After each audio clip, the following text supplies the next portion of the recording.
¿Qué tal, amigos de su programa Filosofando? Sean ustedes cordialmente bienvenidos a una emisión más de este gran programa que con mucho cariño y con mucho gusto preparamos para todos ustedes. Y bueno, como les habíamos comentado en el programa anterior y como ya sabemos, pues hoy toca reflexionar sobre la filosofía en la mujer. Y bueno, pues el tema que vamos a tocar el día de hoy, ¿verdad? A grandes rasgos, va a ser el papel de la mujer prácticamente en Roma, ¿verdad? Que tiene una gran injerencia, una gran influencia, bueno, pues en este pensamiento, ¿verdad? De la historia de la humanidad. Y bueno, pues hoy nos vamos a enlazar hasta Cali, Colombia, ¿verdad? Con la doctora María Fernanda. Y bueno, pues vamos a presentar a nuestra invitada del día de hoy.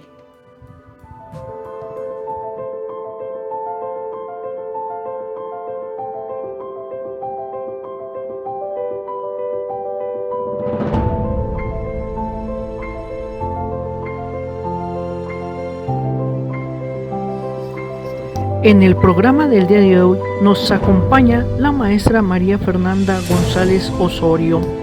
Tenemos que dentro de sus actividades académicas es docente de tiempo completo del programa de trabajo social de la Universidad Santiago de Cali. Además es estudiante de doctorado en filosofía de la Universidad Michoacana de San Nicolás de Hidalgo de la ciudad de Morelia, México. También es magíster en filosofía de la Universidad del Valle, integrante del grupo de investigación Humanidades y Universidad. Es autora de libros como La observación científica, una cualidad independiente y autónoma de la teoría, publicado en el 2015, con otros autores de libros como Exclusión y Otredad, Prácticas de Convivencia de la Universidad, publicado en el año 2018, Universidad y Discapacidad, publicado en el año 2019, editora del libro Diálogos entre las Humanidades, publicado en el año 2020. Además es integrante de la Cátedra Abierta Manfred Max Kniff y de la colectiva de investigación en filosofía feminista Hipatía. Así que démosle la más cordial bienvenida a la maestra María Fernanda González Osorio.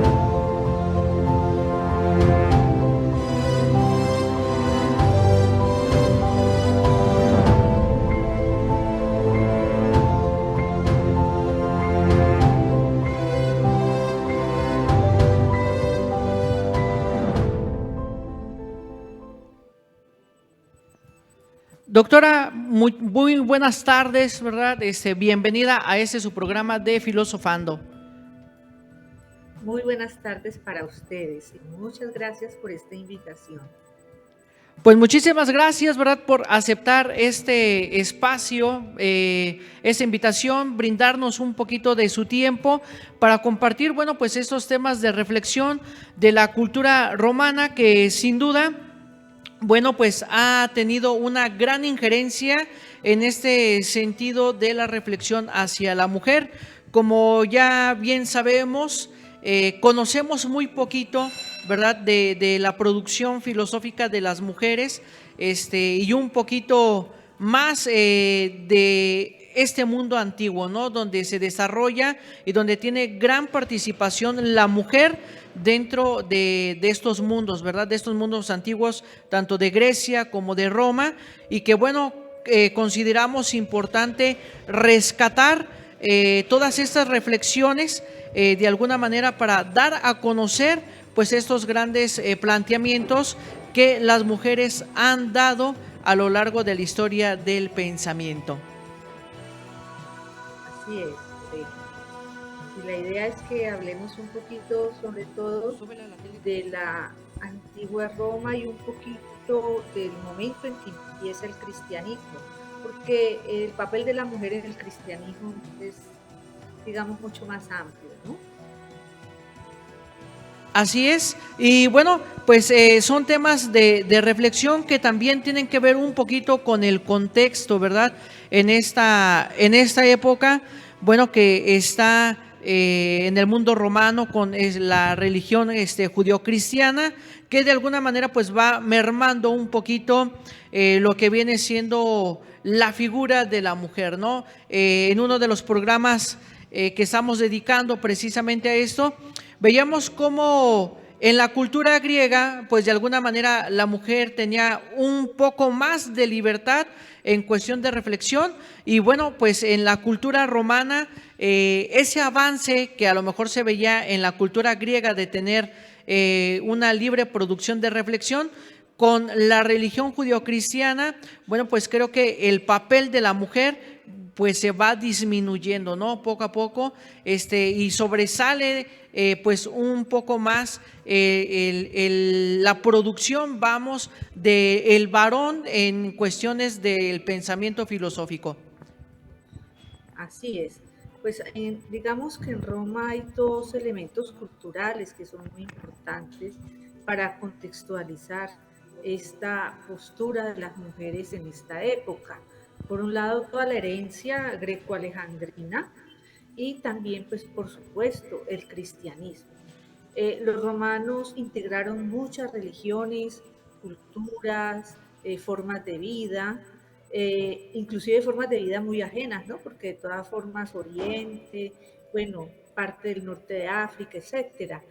Pero a la vez fueron, o sea, asimilaron, pero fueron muy homogenizantes, o sea, aniquilaron mucho el pluralismo. En su religión vamos a encontrar una tendencia politeísta principalmente y con culto a las madres, a las grandes madres. Y a nivel político, pues vamos a ver un sólido centralismo burocrático, vamos a mirar un absoluto poder político.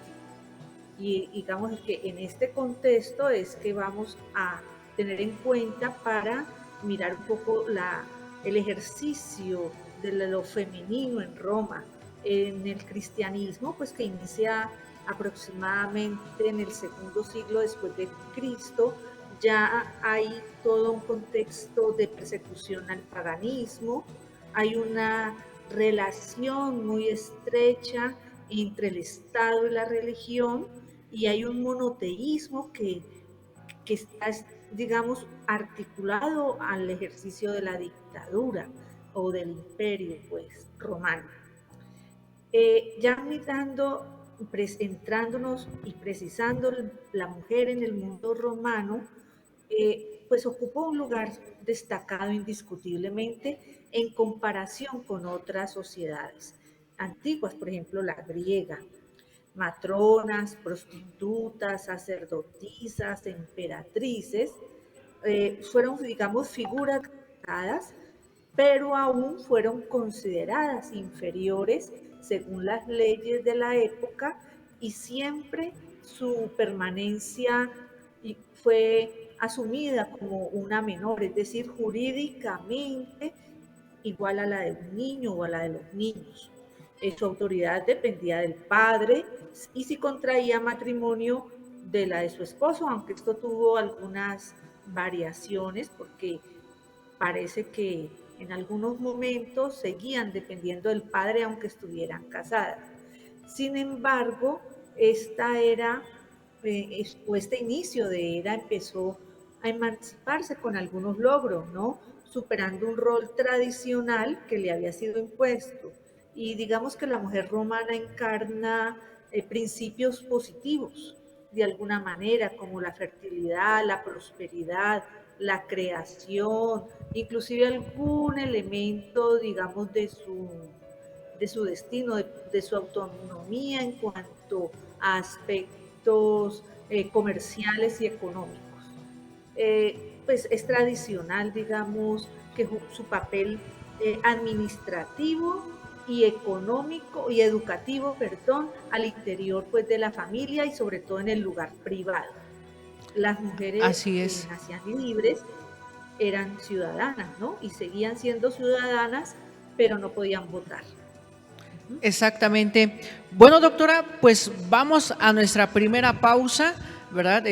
Antes sin hacer esta invitación aquí a toda nuestra audiencia a que compartan en sus redes sociales este programa de Filosofando que se está poniendo muy interesante en lo tocante a la figura de la mujer en la cultura romana. Así que vamos a una pausa y enseguida regresamos. Muy bien.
Canal Foro CX, marca la diferencia.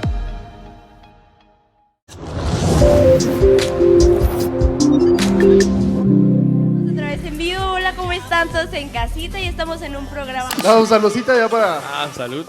Pero aquí estamos presentes, se les agradece a todo mundo que nos... Muy buenas noches, gente bonita de Celaya, con estos... Como la Hombres. dislexia también es propia de la...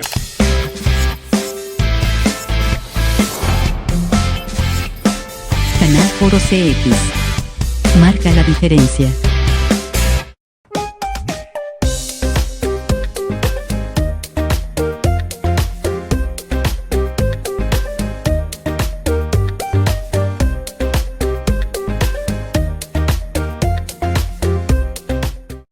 Igual, el del mundo romano, el tema.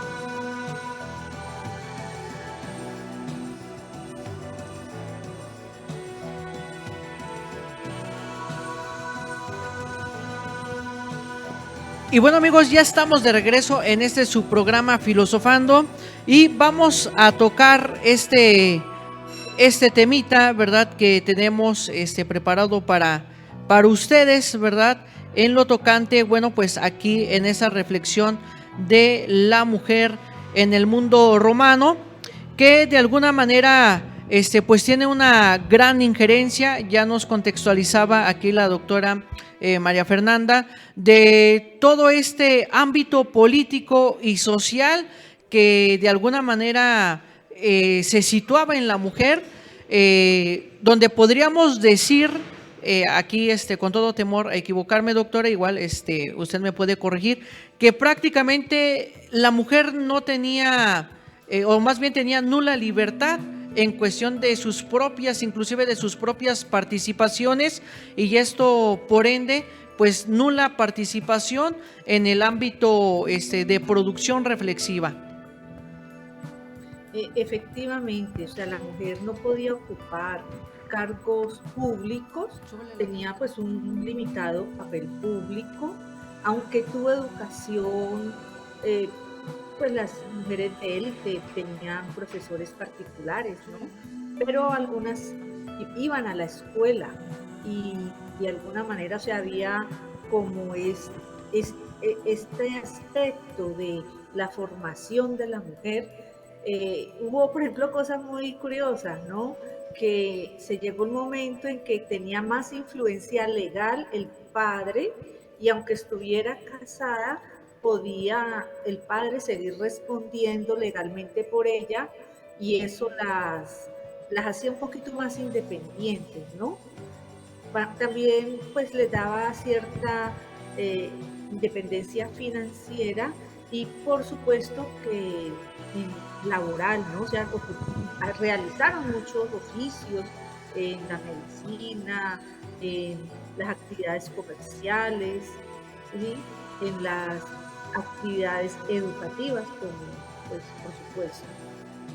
En la vida religiosa, pues las mujeres, ya pasando como al segundo tema, en las mujeres obviamente fueron sumamente su papel fue central en la sociedad romana. ¿Sí? Esa relación de mujer-conocimiento, de mujer y autoridad, siempre estuvo condicionada por la relación. El paganismo en la sociedad romana estaba muy arraigado socialmente y vamos a encontrar que las figuras femeninas de la época son profetisas, sacerdotisas, emperatrices sacerdotisas, que eran papeles que daban carisma, sabiduría y autoridad a las mujeres, pero para ello tenían que romper sus lazos tradicionales. Fueron, digamos, incorporadas a cultos muy importantes para la sociedad romana. Ejemplo de ello tenemos el culto de las vestales, y las mujeres que ingresaban a él debían ser vírgenes y castas durante muchos años, mientras estuvieran, digamos, en ese sacerdocio. Era un culto de fertilidad y era un culto que era el corazón simbólico del Estado romano, el culto de las vestales, porque lo que era la parte del matrimonio y la maternidad, pues representaban una fuerza muy importante al interior de esta sociedad, y ello les confería un poquito de autonomía y capacidad jurídica impensable para el común de las mujeres en el mundo romano. Que eran, pues ya como tú lo habías señalado, muy dependientes desde todo punto de vista. Sus actividades rituales, o sea, las actividades de las vestales, eran muy importantes para la sobrevivencia de Roma y como comunidad organizada, y esto les otorgaba hasta cierto punto alguna influencia política. Claro que hubo otros cultos, el culto a Ceres o Deméter en la mitología griega, que era un culto a la agricultura, o al culto de Isis, que fue un culto complejo, pero que fue un culto muy unificador de la feminidad, ¿cierto? Que proponía una imagen más igualitaria de la mujer, más liberadora. En general, los cultos, digamos, de la vida religiosa del Imperio Romano en Oriente fueron promovidos a partir sobre todo del siglo III, y implicaban una presencia importante de la mujer en todas estas rituales. Así es. Y bueno, prácticamente en ese aspecto religioso de la mujer, en algún momento dentro de la cultura romana se llegó a considerar la mujer como un ser divino, o solamente a lo que llegó dentro de esta participación del aspecto religioso fue a estos grados máximos de las profetisas, de las sacerdotisas en este ámbito religioso.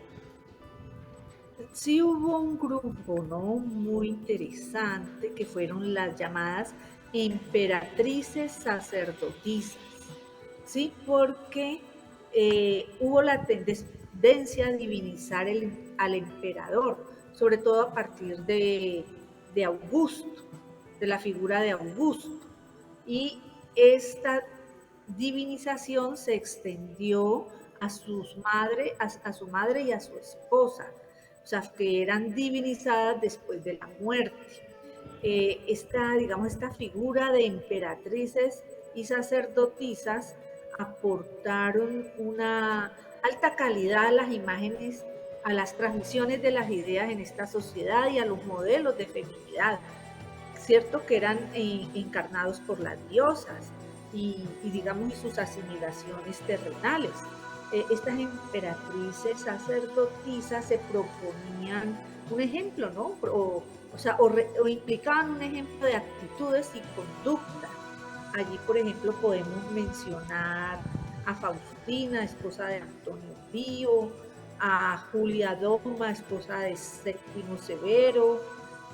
Hay varias Julias: Julia Mesa, Julia Mamea, Julia Agripina, madres, esposas de emperadores, Y sobre todo hay un caso también muy, digamos, muy interesante por lo contradictorio, que es el de Valeria Augusta, hija de Diocleciano, y Diocleciano era o sea, era un perseguidor de los cristianos. Sin embargo, ella era una figura a la que la historia le atribuye muchos valores de compasión, de bondad, o sea, muchos valores cristianos, y destacaba en la difusión de estas ideas cristianas. O sea, su esposo era perseguidor de los paganos, pero ella destacaba en esta práctica.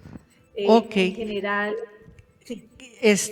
¿Qué le parece si retomamos esta idea después de esta pequeña pausa? Vamos a una pausa, enseguida regresamos. Bueno.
Canal Foro CX marca la diferencia.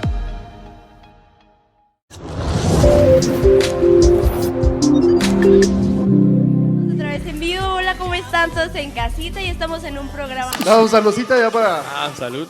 Pero aquí estamos presentes, se les agradece a todo mundo que nos... Muy buenas noches, gente bonita de Celaya, con estos... Como la Hombres. dislexia también es propia del aire.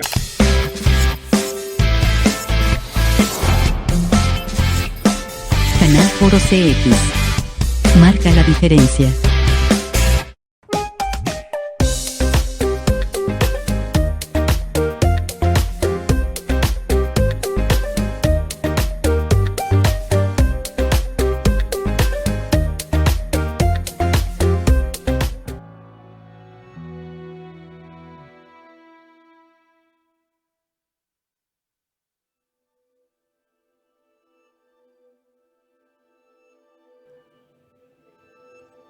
Ya estamos de regresos, amigos, a este su programa de Filosofando. Y muchísimas gracias por seguir aquí con nosotros, estimada audiencia.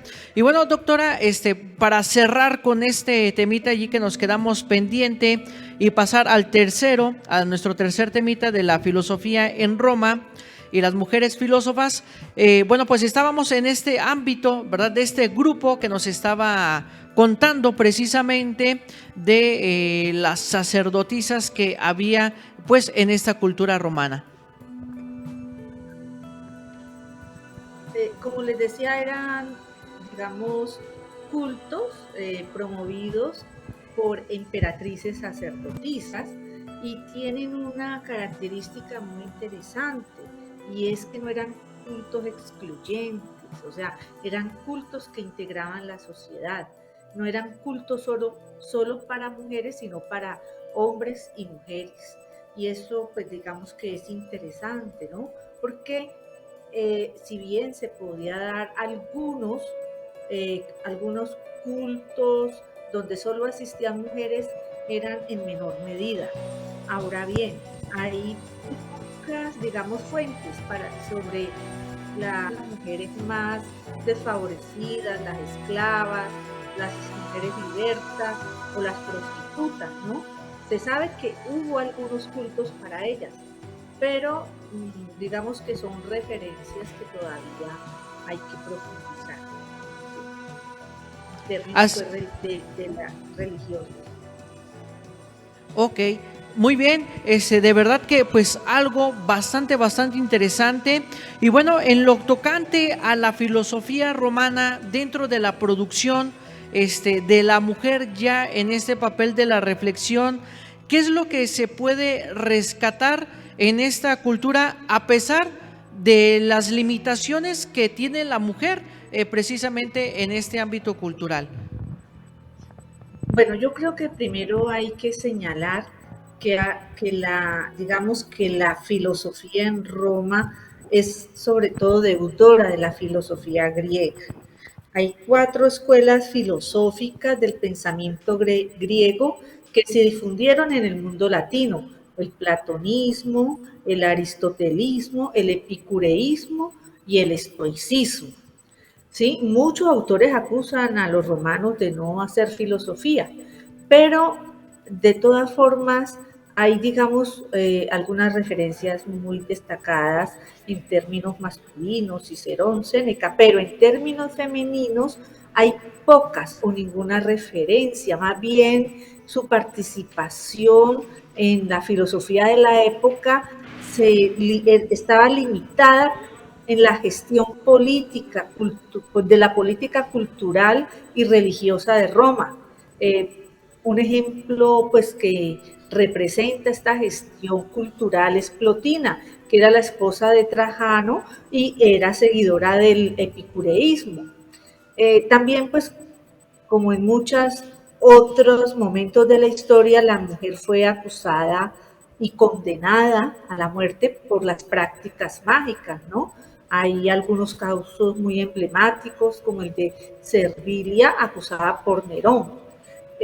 También hubo algunos ejemplos, ¿no? Más bien como ejemplos de vida, como el de la esposa y la madre de Séneca, que lo acompañaron a su suicidio, ¿no? O sea, siguieron su suicidio convencidas del valor, ¿cierto?, de la filosofía de Séneca y de sus fundamentos éticos.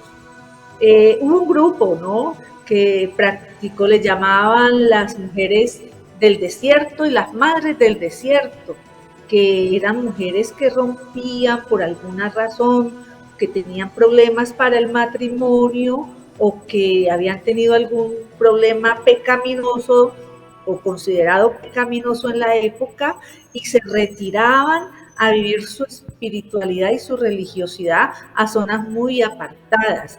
Inclusive dicen que adoptaban trajes masculinos y en la mayoría de casos pues adoptaron una postura de retirarse del mundo, ¿cierto? Pero relacionarse entre ellas desde la espiritualidad.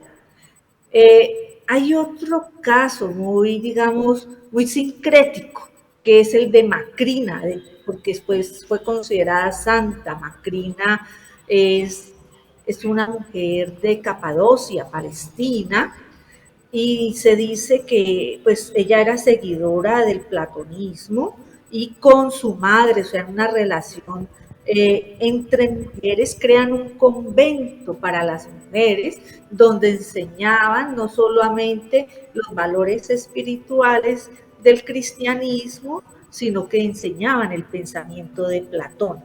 O sea, ejerció, digamos, de alguna manera la enseñanza en un convento. Obviamente, estas mujeres que llegaban al convento tenían que aislarse de la vida y sobre todo de la vida con el otro sexo, y basaban su conocimiento en el platonismo cristiano y en las escrituras.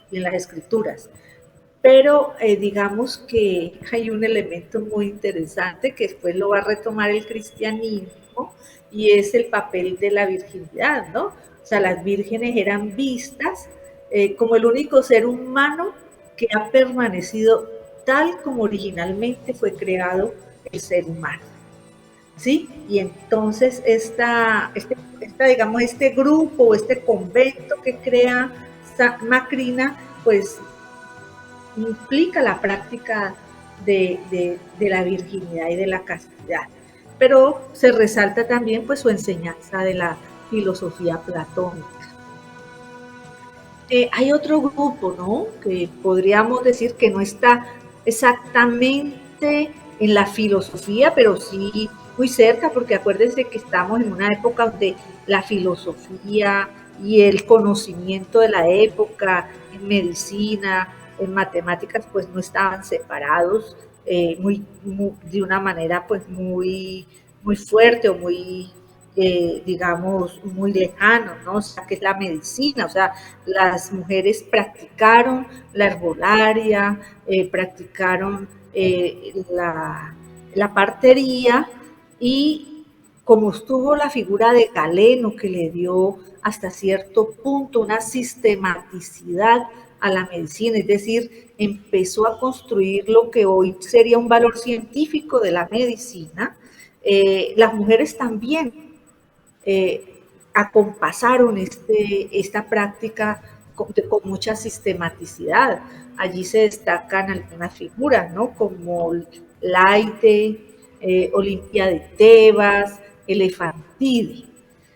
Hay un dato interesante de esta época en Roma, y es que hubo un médico llamado Sorano de Efeso, que a partir de los relatos de las mujeres, de las comadronas, de su herbolaria, hace el primer tratado de obstetricia y ginecología de la época, ¿no?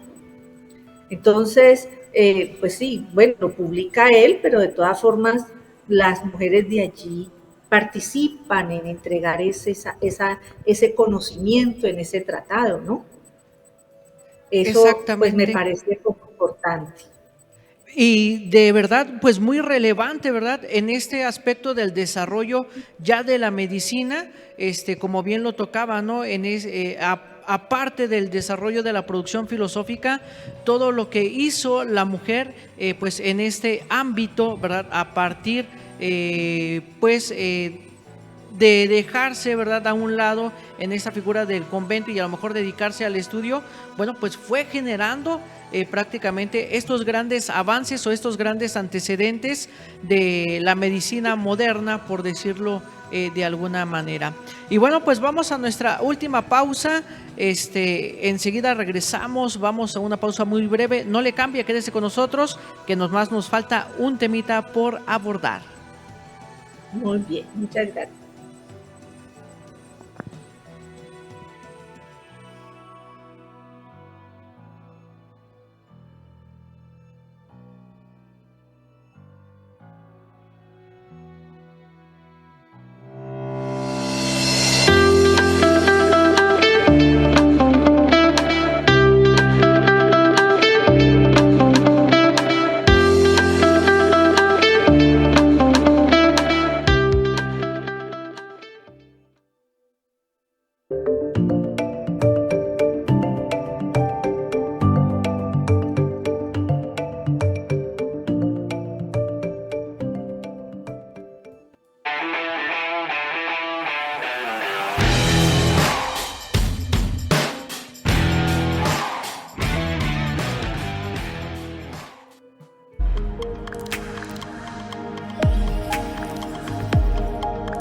Canal Foro CX marca la diferencia.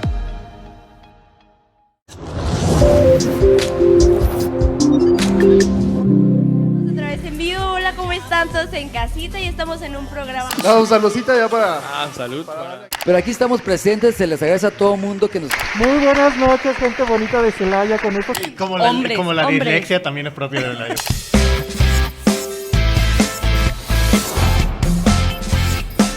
Canal Foro CX. Marca la diferencia.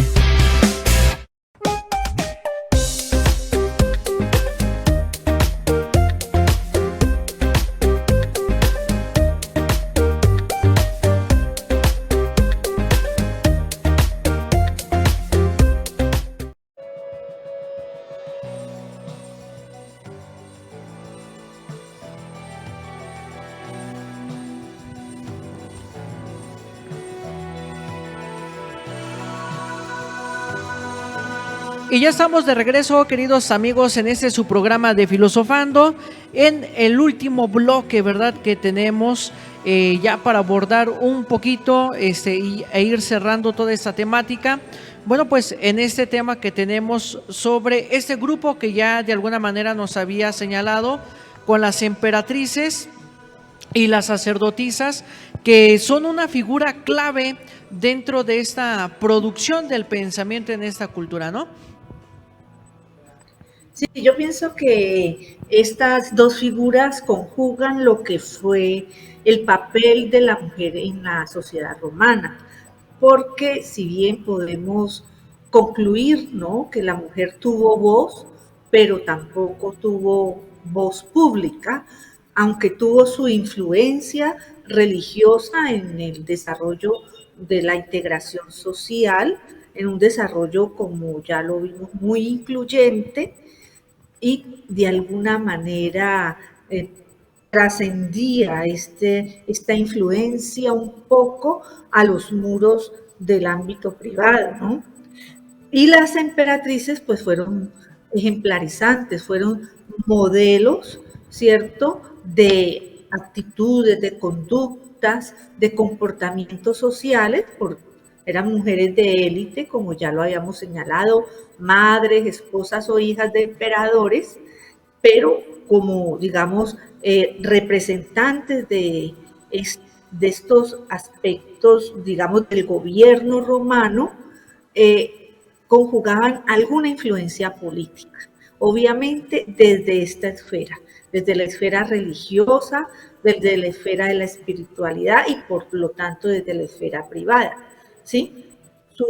En la ciudadanía es muy curioso, ¿no?, saber que las mujeres eran ciudadanas, podían ser libres o inclusive podían ser, si eran esclavas, podían ser liberadas pues, a través de toda una serie de procedimientos y de acuerdos, pero no tenían voz pública. Por lo tanto, sigue siendo esa constante en la historia de que la mujer nunca estuvo en la esfera pública y en la política, ¿no? O sea, su influencia la ejerció desde el ámbito religioso y desde el ámbito privado, ¿no? O sea, una serie de valores.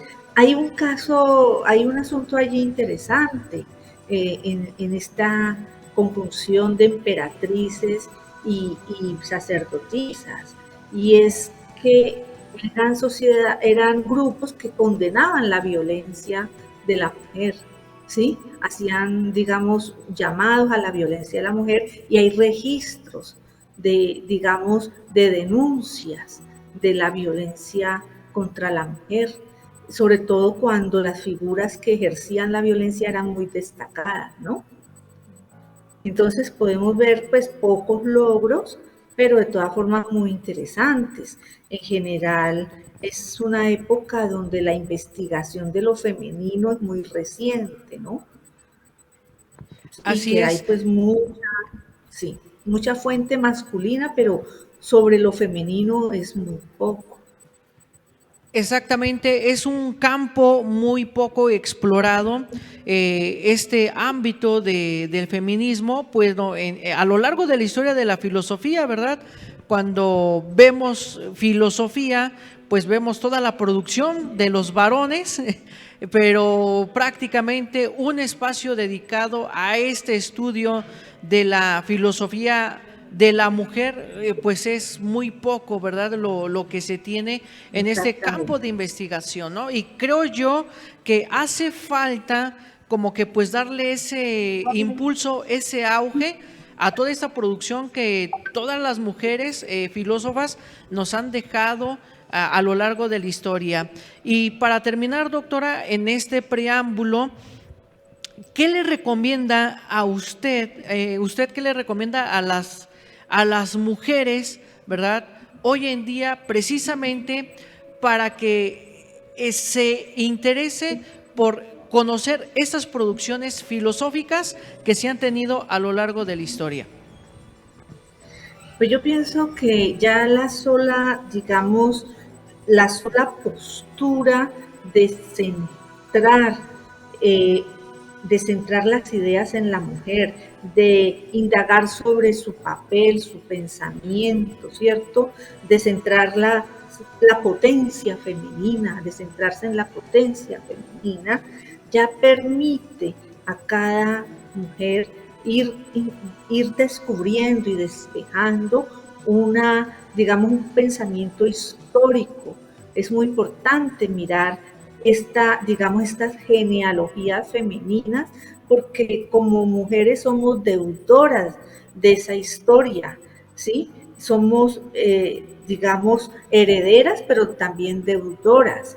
Y la investigación en este campo es sumamente importante porque es que nos configura también, no solamente como personas, sino como sujetos que quitan ese manto de invisibilidad que ha tenido la mujer a lo largo de las diferentes épocas.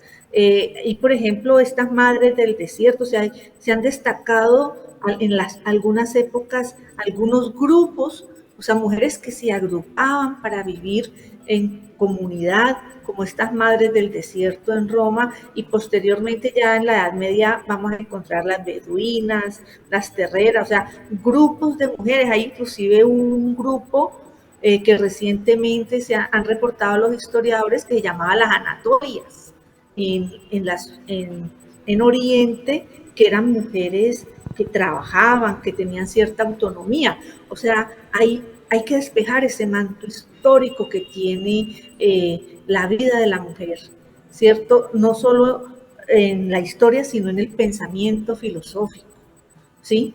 Y creo que es una tarea, pues, que implica muchos desafíos, pero que nos abre una proyección muy importante, ¿no? O sea, las mujeres no han sido reconocidas como sujetos de pensamiento y menos de pensamiento filosófico, pero yo sí creo que tienen una relevancia y hay una característica en el pensamiento filosófico de las mujeres, y es que piensan desde la experiencia. O sea, las mujeres no han pensado desde la abstracción, sino desde su propia experiencia, desde su propia realidad, y esto genera un pensamiento muy enriquecedor. Así es, doctora. Y bueno, pues el programa se nos ha terminado. No nos queda más que agradecerle pues su tiempo, su espacio que nos brindó para compartir bueno, pues estos minutos de reflexión, y pues agradecer, ¿verdad?, su disposición, doctora. Muchísimas gracias a ustedes por permitirme conversar, ¿cierto? Porque estos son temas pues muy apasionantes, muy interesantes. Y la difusión que ustedes hacen es sumamente valiosa. Muchísimas gracias, doctora. Y pues bueno, esperemos contar más adelante en una emisión más de nueva cuenta con su participación, ¿verdad? Esperemos tenerla pronto. Bueno, muchas gracias. Claro que sí, con mucho gusto. Muchísimas gracias. Y bueno, estimada audiencia, ya sabe que usted y yo en la próxima semana tenemos una cita aquí por Canal Foro CX en una emisión más de su programa Filosofando. Hasta la próxima.